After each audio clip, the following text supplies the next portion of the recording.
I think John in particular was ready to do something else.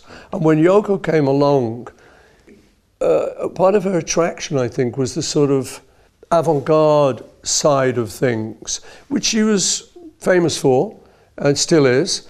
So she showed him another way to be that was very attractive to him.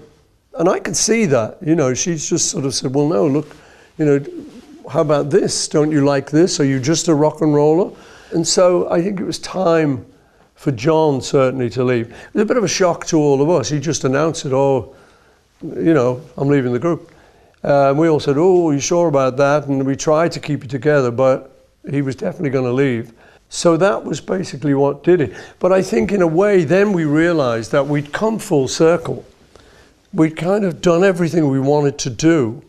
And it was a neat body of work. Yeah. So it probably was a good idea. And then later, when we got offers to reform, we said, no, we've done it. It won't be as good. You know, it might be crummy second time around.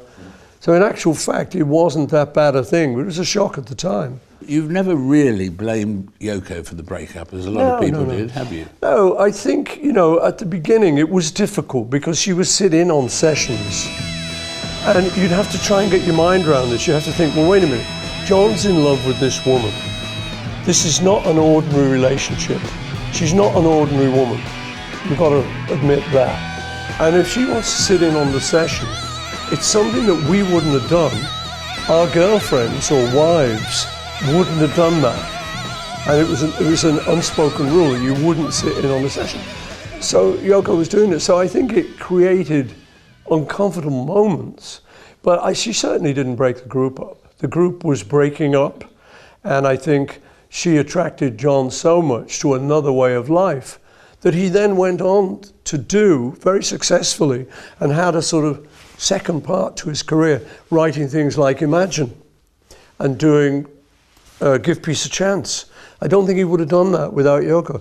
So you can't blame her.